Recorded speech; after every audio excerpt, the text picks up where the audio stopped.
And we are live. Welcome to episode 218 of the G2 on 5G. It's the latest inside scoop on everything 5G. We cover 6 topics in about 20 minutes, and it's brought to you by More Insights and Strategy. I'm Will Townsend, and joining me again this week is fellow analyst Anshel. Let's get started with our Mobile World Congress Barcelona 2025 wrap-up. And before I get started, I'm just going to preface to our viewers and listeners, while I was in Barcelona towards the end of the week, I did come down with a little something. And so my voice quality isn't the best, but I am on lots of medication and feeling good. And this should be a very interesting podcast. So with that, let me start, Anshel, with my first topic. And I want to talk about AST Space Mobile. At the event, they announced a joint venture with Vodafone Group called SATCO.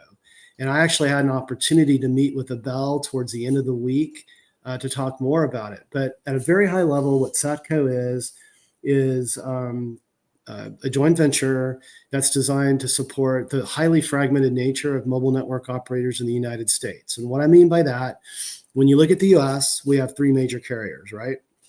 For the most part. There's a 4th that's been trying to get in there.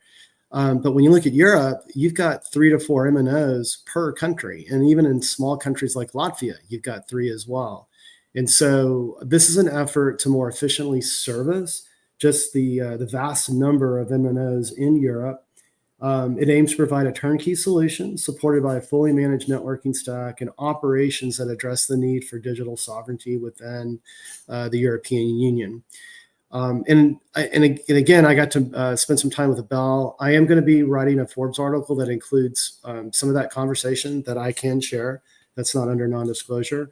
As well as some other insights from the event. But at a very high level, he and I talked about a number of different things. I mean, the applicability of what they are doing to support true broadband and not just text messaging. That's evidenced by the video call demonstrations that you and I have talked about that have occurred recently with Verizon and with AT&T in the US. He and I also talked about a host of other use cases just beyond, sort of gap coverage, such as providing better, more highly performant service on aircraft, as well as supporting use cases like autonomous driving and that sort of thing, where you need, decent latency profiles and decent throughput profiles to support all of that. So this is more than just, edge network gap coverage. AST Space Mobile truly wants to be a broadband solution provider. I'll also mention, and I knew this, but as AST Space Mobile launches more of its satellites into space, the actual physical size of them are growing as well. And Abel showed me a picture of one of the antenna arrays, and let's just say it's significantly larger than what I saw when I was able to do that tour and be the first press analyst person allowed to tour their facility in Midland. And so I'm hoping to get back there. We talked about the possibility of my coming back in the April timeframe. But again, I'll be providing, sort of deeper insights and more details around the conversation I had with him. But it's super exciting. And I'll end on this note.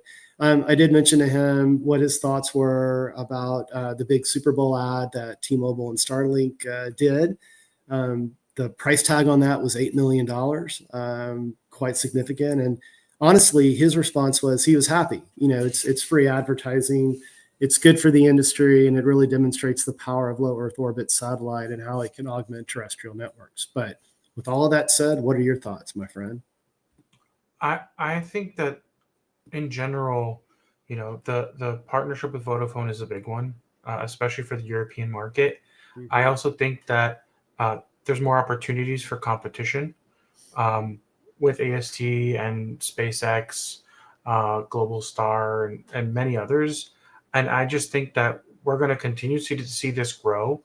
I do think we're still in an early phase of this market in terms of its capabilities. Still going to be very message based, especially until bandwidth and the actual spectrum available increases, because these are pretty small slots of spectrum. So I think it'll be interesting to see how this progresses, especially with smartphones and devices adding capabilities for faster, more capable versions of satellite communications. So I think we're kind of at the infancy of this technology, and I think there's an opportunity for it to move into the mainstream in a few years, Yeah. especially with the right pieces in place. But yeah, no, this was a big one, and I think you mentioned that this made the stock pop quite a bit. Yeah. Stocks are also quite down today, but that's a different discussion. Yeah. Yeah, I just think satellite is going to be, I'm going to continue to toot the horn that I think satellite will become a mandatory safety feature in all smartphones in the next 5 to 10 years. Yeah, I agree. No, it's super exciting. I agree with you.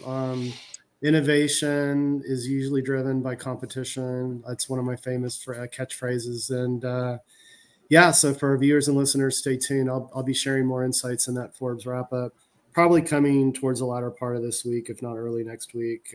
But with that, let's move to your first topic. And I caught some of this news as well, that Qualcomm and MediaTek both announced new 5G modems at MWC. And you want to talk a little bit more about that?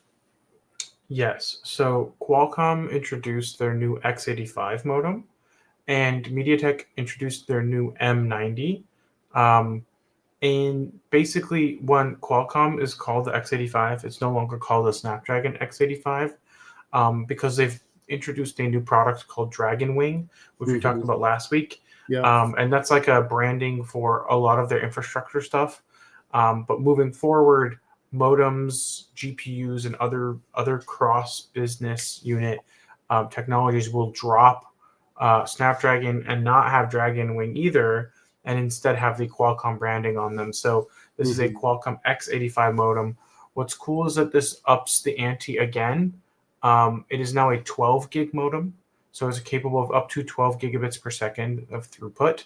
Actually, they say 12.5 specifically. MediaTek also ups the ante to 12. So both were 10 gig modems in the previous generation. Now they're 12 gig modems. And the X85 also adds the ability for 400 megahertz of bandwidth, which is a lot in the sub 6. And then it also allows for 3.7 gigabits per second with 4 carrier aggregation in the uplink. So that's a lot of uplink. And that's going to be really good for broadcast applications. They also added support for FRMCS, which is a European railway standard for 5G, to ensure better 5G connectivity, in a moving railway. And then they added more capabilities in the X85 for 5G TSN, which is time-sensitive networking, and 5G Ethernet, so both industrial applications for X85. They're also introducing the first DSDA, which is dual SIM, dual active, with 3 carrier plus 1 carrier. So they're able to aggregate those. And then they also talked more about their AI-powered data traffic engine, which to me looks very similar to what they're doing on the Wi-Fi side with AI, kind of using AI to control and improve the quality of the service, which inherently results in better performance and battery life. And then MediaTek also, with their M90, they focus very much on power, and they said that they were able to I actually don't see in the release, but I went through the materials pretty deeply. But they're able to boost uplink performance by up to 20%. They're also able to improve power, and they also boost data throughput with 24% with their AI enhanced accelerator. I think this is also their second generation of their modem accelerated AI, or AI accelerated modem. And then they also said that their new UltraSafe 4.0 reduces average power consumption by 18% compared to the last generation. So lots of power savings, lots of performance. They also made a quick series of achievements where they said that they were able to do 5G NR FR1 plus FR2 connectivity at 11.6 gigabit per second with Keysight. And they showed 6 carrier aggregation with getting 5.5 gigabits per second with just, I think it was just sub 6. And then they were also able to show 10 gigabits per second on a live network with Telstra and Ericsson. So M90 is really powerful. It is also millimeter wave. So right now, Qualcomm and MediaTek are the only ones in town with millimeter wave support on their modems. As we know, the Apple's C1 does not support millimeter wave. And it's quite clear that MediaTek and Qualcomm are way far ahead of where Apple is. And it will be interesting to see, how Apple follows Qualcomm and MediaTek in the modem business. I would expect that, majority of these modems will be paired with this, the company's SoCs on mobile. But it'll be interesting to see where these modems end up outside of smartphones. And yeah, both these modems have NTN satellite connectivity capabilities, both for IoT and NR. So it'll be really interesting to see how devices will come out with this probably late this year. That's kind of been the phase, is like, November, December is when we'll see these modems and devices. And that means it's mostly going to be a 26 story. But that means in 2026, most flagship phones will have full NR NTN capability. Yeah. Well, it's impressive how Qualcomm continues to drive, improved performance in lower power, right? And to your point, Apple is just getting started. It's taken them 5+ years to get where they're at today, testing the waters. We talked about that. It's interesting also to see Qualcomm really branding as well. I guess you're getting a delivery. Morty's like excited, but no, it's all good stuff, my friend. I tell you what, we're just having a heck of a time this week with the podcast, but it's all good. But with that, I'm going to go to my second topic as Anshel answers the door, and I want to talk about AMD, Cisco, Nokia, and Reliance Jio launching the Open Telecom AI platform at Mobile World Congress 2025. So I had an opportunity actually to attend this briefing. It was sort of a very closed door affair. There were only a few analysts that were invited. I was lucky enough to be included. And what I learned was that Matthew Uman, who's the CEO of Reliance Jio, was really the person that drove this and brought AMD together, brought Cisco together and Nokia together to do this. And the desire on Reliance's part is to democratize the access to modern AI and do that through, its effective, highly disaggregated networking infrastructure. And, Anshel, you and I have talked about Reliance in the past. They are an innovator. They were able to build their 5G network from the ground up, greenfield, within 11 months. And so from my perspective, I have little doubt that Reliance can be a catalyst to make this initiative successful, just given their modern approach to network deployment. And an amazing stat is that Reliance has nearly 500 million subscribers, and so the opportunity to sort of leverage this and really drive it widely is pretty exciting. And there weren't a lot of details about applications and use cases, but suffice it to say, it's going to be very telecom focused. And so it'll be interesting to see how how everything sort of winds out over time. So with that, I'm still waiting on Anshel. There he is. I was tap dancing. It's way worse than you think. It's actually they shut off the gas in our entire complex because somebody left one of the gas grills on, and they now have to go from every single apartment and check all of the gas stoves, and then also reignite all of the water heaters. So it's way worse than you think. It's not a package. I wish it was. Wow.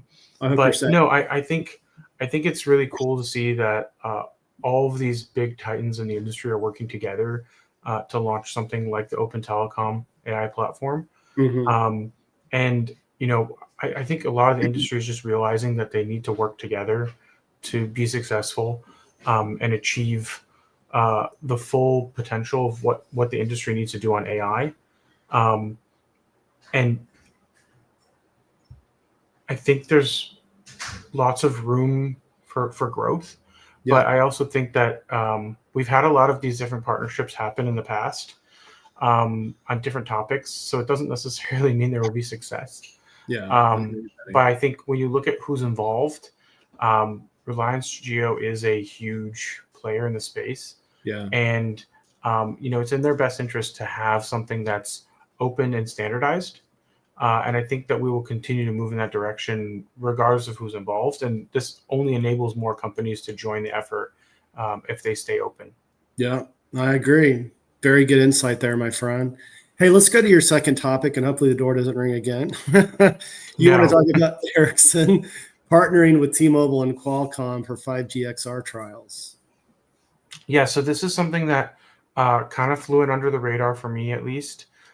This was an Ericsson announcement, and they were able to show on a commercial T-Mobile network, Ericsson was working with T-Mobile and Qualcomm using a kind of like a 5G device, like a smartphone, tethered to AR glasses. And they were using HoloLight as the XR streaming service, and they're basically able to use network slicing, which included, uplink configured grant, low latency, and L4S, as well as other advanced schedulers to enhance the streaming quality from the cloud into the glasses through the smartphone device that was tethered to the glasses. And I think just what it's cool is it's showing that T-Mobile's standalone 5G network is ready for this, but also that Qualcomm already has the capability and that T-Mobile's network is ready to go to do this. So it's like kind of sending a signal, I think, to the market that the groundwork is there, and that even commercial companies like T-Mobile and HoloLight are partnering and making this possible. So it's not just Ericsson, Qualcomm, and T-Mobile in a lab, right? It's very different from doing it in a lab. So personally, I want to see this in person. I live in San Diego where this is being tested, so I'm going to do my best to reach out to Qualcomm and get a chance to try this out for myself. But until then, it's just exciting to see T-Mobile, Ericsson, and Qualcomm working together to do something on a commercial network for future use cases.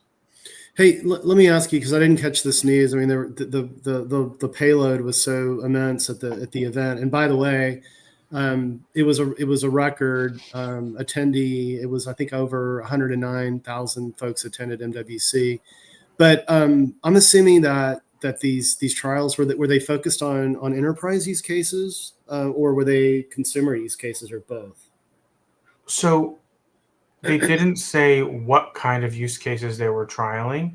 It specifically said these were XR 5G trials for AI and AR, and the feasibility of using a slim form factor goggles, like really thin and light goggles. Okay. And kind of testing the 5G infrastructure and the smartphones to enable low latency opportunities and applications through these super light glasses. Because right now, one of the biggest problems for thin and light AR glasses is, where does the compute come from? Does it come from your phone? Does it come from the edge? Does it come from the cloud? Well, the reality is that like right now, there isn't enough edge compute in place to power those glasses. So you have to have like some kind of compute, whether it's a puck or a smartphone, connecting to the 5G network and then pulling in more compute from the edge or from the cloud. And I think that's really what they're testing out, is like, how viable is this? How does this work? Because truthfully, we can't have super thin and light AR glasses without distributed compute in other places and getting that latency low enough where we can actually distribute the compute between the phone, between the glasses, and between the edge, and maybe even pull deeper into the cloud if necessary. So I think that's what this is really showing off, that this is feasible and this is viable, because people want thin and light glasses. They don't want to wear helmets. They don't want to wear a Vision Pro around. Yeah, because it got me thinking. I remember very early on, 2018, 2019. I mean, I think you and I were in the same meetings with Qualcomm, and they were showing us these sort of mixed reality use cases, like for first responders and firefighters and that sort of thing. So I think the other challenge too, right, is, with thin and light, you've got a smaller battery as well, right? And some of these workloads and some of these applications can be that are very compute intensive can really draw the battery life, right? We were just talking about Qualcomm and how amazing their engineering team is with respect to power management and performance and that sort of thing. But there's the whole nature of physics as well, right? Yes. So it all kind of factors together. But hey, let's hit my third and final topic, and I want to talk about security.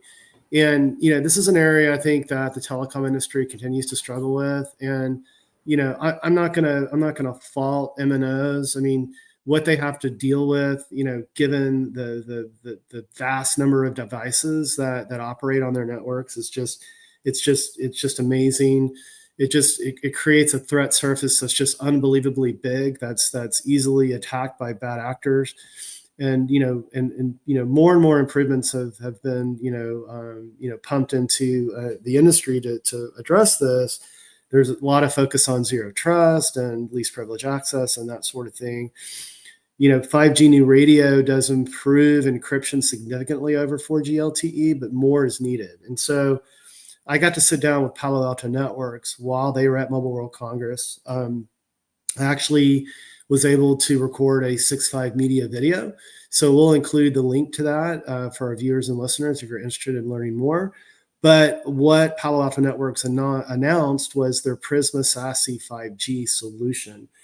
SASE is SD-WAN that is imbued with security features. And what I really like about the offering is that it provides, again, another level of security protection beyond just 5G new radio encryption. But it also at the same time provides a very innovative solution for service providers to monetize. And why I think this is different than other, mobile network operators have offered SASE services for quite some time. But typically that's just been sort of a white label. Versa has been really big in this. They work with mobile network operators. They can sort of repackage their solution and resell it, but there's really nothing there that's necessarily tuned to 5G. So Palo Alto Networks has focused on 5G, the whole notion of mobility, and providing a platform that allows an enterprise to manage this over wired and wireless networks. And again, it presents a very unique monetization opportunity for mobile network operators as well. So I'll leave it at that. I go a little bit deeper with an executive in that 6.5 media video. But at a high level, I think we're going to start hearing more and more about purpose-built security when it comes to mobile networks, and especially given the momentum that we're seeing behind industrial IoT. And the need to secure not thousands of devices, but hundreds of thousands of devices at scale. So I don't know if you caught that news, if you caught my video, but any thoughts there before we move to your third topic? No, I definitely did not catch that. Okay. It's also been quite a busy week for me, even though I wasn't at MWC having to cover all of it. Yeah. A lot going on, but I will go back and watch the video to educate myself, and I hope our audience does as well. Yeah. But I'll move on to my last and final topic with MWC device wrap up is the best way of putting it. Yeah. There were a lot of devices. I'm going to go fast. Xiaomi announced the Buds Pro 5, which actually utilize Wi-Fi for lossless audio. It uses this new technology from Qualcomm called XPAN, which has actually been around for a while, but nobody's implemented it in earbuds. Basically, you could just walk around your whole house and your earbuds will never disconnect from your phone. And then there was the Xiaomi concept phone, which is a Xiaomi 15. That has an attachable micro four thirds lens that magnetizes to your phone and uses a fiber optic connection to your phone. So your phone thinks it's just another camera lens. It's not an accessory. Then we had Realme do something similar with an interchangeable lens as well, with an even bigger sensor. Then we had the Lenovo ThinkBook Flip, which was it's a regular 14-inch laptop that then unfolds and it becomes an 18-inch. So there's a second screen hiding behind the main screen. Oh, dude, I want a demo unit. I want a demo unit, man. That's what you want is the roll, which is what they had at CES, where it rolls into a 16-inch. Yeah. And that's actually a commercial laptop coming out in June. Then there was this Arzen Flip, which is a trifold projector that fits in your pocket. It like literally folds into a nothing, like a puck that fits in your hand. And then there was a Lenovo Solar laptop. That one is the Solar PC concept, and I saw a video of it. Basically, it like charges about 3 watts. So you can basically like use a laptop, and when you close it, just leave it in the sun, and it will charge back up. It's not really enough power to like charge it like all day or to use it in that scenario, but like you can use it like sporadically. And like for me, as someone who doesn't use a laptop very often, unless they're traveling, just kind of like leave it out there and it will charge passively. And then there was Lenovo announced the new actual real product, ThinkPad X13. And then Infinix also has a solar powered phone. And then Realme, the Nothing Phone 3A and 3A Pro were announced, which is like a more of a budget phone. And then there was Techno Spark, who did the Slim, which is yet another ultra slim phone. That's going to be a very common trend this year. Thin phones, thin phones, thin phones. Samsung's going to have one. Techno's going to have one. Apple's going to have one. I think it's kind of a silly thing because people put cases on their phones. And on top of that, you give up a lot of features in most of these scenarios. I don't really think it's a great idea, but I think it's a good engineering exercise to help build thinner foldables so that when the phones fold up, then you get a phone that's as thin as a regular phone, which is exactly what the Oppo Find N5 is, which was announced a few weeks ago. And then other than that, Lenovo also showed off a concept called Magic Bay, which has different capabilities, but there's one that allows you to attach an attachment in the back of the laptop, and it gives you 2 more displays on the sides. You get like a 3 display laptop. It's nothing necessarily new, but it's the first time an actual laptop OEM has introduced something like that, as opposed to some random third party that makes you, plug in all these weird cables. And then Samsung had a ton of different foldable concepts. They had one that was like a dual fold concept where it folds at different parts of the phone, not in the middle, but like at the top and the bottom, which I don't think anybody needs. But then they also showed a handheld gaming device that folds in half, which I thought was kind of cool. And yeah, that's kind of my rapid fire from what I remember seeing. But yeah, there was a lot going on. Lots of thin phones, lots of camera mods, and yeah, I think I covered. Oh, there was also a briefcase that Samsung was showing off, where you open the briefcase and you get a full size screen that kind of opens on the top and bottom, and you can use it as like a portable display that just pops open. Sounds like CES, man.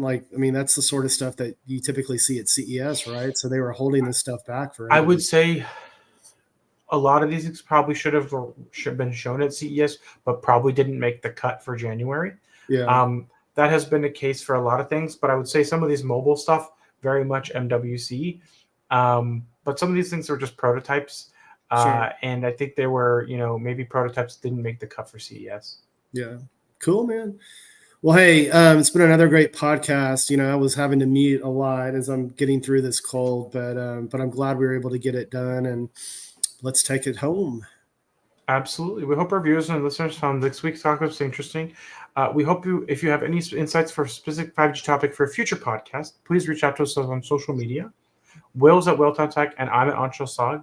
We hope you have a great rest of your week, and please tune in again, hopefully later this week.